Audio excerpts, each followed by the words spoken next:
Ravi Prakash Siliconandhra hospital Kuchipudi super speciality వైద్య సేవలు పూర్తిగా ఉచితం. విశాఖలో రాజకీయ పరిణామాలు మారుతున్నాయా? కార్పొరేటర్స్ అందరూ టీడీపీకి వస్తున్నారా అనే దానికి టీడీపీ నాయకులు సీతంరాజు సుధాకర్ మనతో పాటు ఉన్నారు. ఆయన అడిగి తెలుసుకుందాం. సార్ చెప్పండి, ఈ కార్పొరేటర్లు అందరూ టీడీపీకి పైన కట్టారా ఏంటి, ఏం చెప్తారు మీరు? అంటే మాకు ప్రజల తాలూకా మ్యాండేట్ ల్యాండ్ స్లైడ్ ఉన్నది అనేది దానికి మరో డోకా లేదు. ప్రజలే విట్నెస్. ఎందుకంటే అంత అత్యధిక మెజార్టీతో గెలిపించారు. మరి గెలిపించినప్పుడు రిపేర్లు అన్నీ చేయాలి కదా. వాళ్ళే అంతకుముందు గెలిపించారు ఏది లోకల్ బాడీస్ని. దాన్ని ఏది తప్పు చేసాం దీన్ని సరిదిద్దాలని చెప్పి వాళ్ళు రిపేర్ జనరల్ ఎలక్షన్ మ్యాండేట్ ద్వారా ఇచ్చేశారు. వాళ్ళు ఇచ్చిన అధికారాన్ని మేము ఉపయోగించి ఇక్కడ రిపేర్లు సంస్థాగతంగా లోకల్లో ఉన్న రిపేర్లు మేము చేయాలి. చేస్తేనే ఇప్పుడు అదంతా సిస్టమ్ ఎలా ఉందంటే ఇప్పుడు పాలకులది, అప్పుడు జీవీఎంసీ పాలకులది.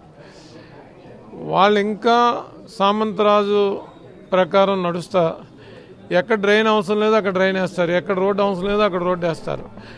ఈ ప్రక్రియ వల్ల ప్రజాస్వామ్యానికి కానీ విశాఖపుర ప్రజలకు కానీ సంకటంగా మారుతుంది.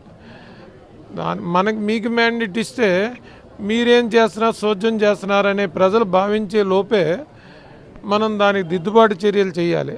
ఆ దిద్దుబాటు చర్యల్లో భాగంగానే ఈ తాలూకా మార్పులు చేర్పులు చేరికలు కూడికలు ఇవన్నీ దీనిలో భాగమే. సో ఆ భాగం అనుసారం మేము ముందు నుంచి చెప్తున్నాం కదా, కొన్ని ప్రక్షాళన చేయాలి, మార్పులు జరగాలి, మేయర్ మార్పు జరుగుతుందని చెప్పాము. అదే మళ్ళీ ఇంకోసారి పునరుద్ధరిస్తున్నాం. ప్రతిపక్ష కార్పొరేటర్లు అందరూ ఇప్పుడు టీడీపీ వైపు చూస్తున్నారా? ఏమంటారు ఈ విషయంపై?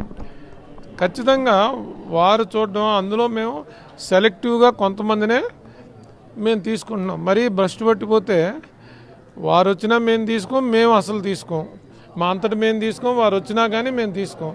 ఎవరైతే క్వాలిటీతో ప్రవర్తించారో ప్రజలతో, ఎంతో కొంత పర్వాలేదని అనిపించారో, మరీ క్వాలిటీతో ఎంతో కొంత పర్వాలేదు, మరీ పోలేదు అనేది ఉందో దాని ప్రామాణికంగా మా పెద్దలు డిసైడ్ చేసి తదనుగుణంగా కొంతమందిని చేర్చుకోవడం జరుగుతుంది. మా మ్యాజిక్ ఫిగర్కి సరిపోయేటంతగా. ఎందుకంటే ఫార్చునేట్గా మాకు ఎక్సోఫిషియో మెంబర్ల వల్ల మాకు ఎమ్మెల్యేలు పెరిగారు. మీకు 8 మంది ఎమ్మెల్యేలు వస్తారు జీవీఎంసీ పరిధిలో. ఇంచుమించు 8/8 మాకు వచ్చాయి. ఆల్రెడీ 2 ఎమ్మెల్సీలు ఉన్నారు. ఎంపీలు కూడా మాకు 2 ఎంపీలు ఉన్నారు. ఈ ఎంపీలతో కాకుండా అవసరమైతే రాజ్యసభ మెంబర్ని కూడా ఇక్కడ చేర్చుకుంటాం. ఏ రకంగా కూడా 10, 12, 13 న్యాచురల్గా ఎలక్షన్ ద్వారా ప్రజలు మాకు కట్టబెట్టారు. ఏది జీవీఎంసీలో మా తాలూకా బలాన్ని ఎన్హాన్స్ చేశారు ప్రజలు. ఆ కోత 4-5 తగ్గేదాన్ని మేము రిపేర్ చేసుకుంటాం. ఆ రిపేర్ ద్వారా మేయర్ పీఠాన్ని కైవసం చేసుకుంటాం. సార్ ఇప్పుడు జగన్ ఆంధ్రాలో భద్రత లేదు అని చెప్పి రేపు 24న ఢిల్లీలో అయితే తన దీక్ష అయితే చేయబోతున్నారు. ఏం చెప్తారు దానికోసం? అంటే పాపం ఆయనకి శవం కనపడుతుంటే ఎక్కడైనా అట్రాక్ట్ అయిపోతున్నాడు. అఘోరాలు అలాగే అట్రాక్ట్ అయిపోతారు. ఆయన నవతర అఘోరాగా ఆయన అవతరించారు. అది దాన్ని ఎవరు ఏం చేయలేము. ఎందుకంటే అదొక ఆయన అట్రాక్షన్, న్యాచురల్గా ఆయన అట్రాక్ట్ అయిపోతున్నారు దానికి. దాన్ని మీరు పాత భాషలో అయితే శవరాజకీయం అంటారు. మేము ఆయన నవతర అఘోరగా మేము అభివర్ణిస్తున్నాం. సార్ చెప్పండి, మీరేం చెప్తారు? సార్ 100% కూడా ప్రజాప్రతినిధులుగా ప్రజలందరూ కూడా మమ్మల్ని రిప్రజెంటేషన్ చేసి మమ్మల్ని జీవీఎంసీ కౌన్సిల్కి పంపించినప్పటికీ కూడా ఏ రోజు కూడా స్వపక్షంలో ఉన్నా సరే విపక్షంలాగే ఆ వాళ్ళకి అంటే కళ్ళు కమిషన్లతో పైర్లు కమ్మేశాయి. అవసరం ఉన్న చోట, జనం ఉన్న చోట, జన సమూహం ఉన్న చోట వీధి రోడ్లు కానివ్వండి, వీధి డ్రైన్లు కానివ్వండి, ఏమైనా సరే కల్వర్ట్లు ఏర్పాటు చేయమని చెప్పి మేము ఎప్పుడు రిప్రజెంటేషన్ ఇచ్చినా సరే మా మేయర్ గారు కానివ్వండి, అలాగే స్థానిక సామంతరాజు కానివ్వండి, ఇక్కడ పక్కన పెట్టేసే వ్యవస్థని భ్రష్టు పట్టించడం జరిగింది.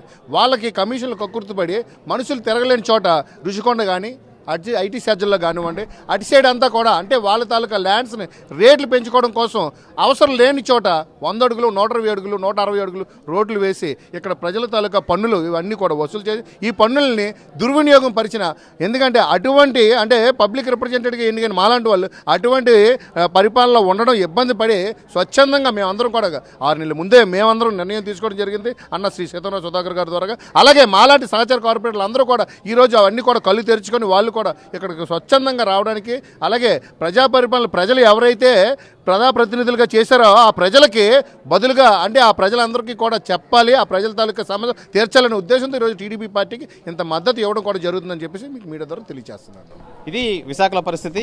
ఎవరైతే నాన్ టీడీపీ కార్పొరేటర్స్ ఉన్నారో, ఎవరైతే ఆసక్తి చూపిస్తున్నారో అందరినీ తీసుకోకుండా ఎవరైతే డిసిప్లిన్గా అయితే ఉన్నారో వాళ్ళని పార్టీలోకి ఆహ్వానించే పరిస్థితి అయితే ఉందని చెప్పి టీడీపీ నేతలు అయితే తెలియజేస్తున్నారు. కెమెరామెన్ అజయ్తో శివరామకృష్ణ టీవీ విశాఖపట్నం నుంచి.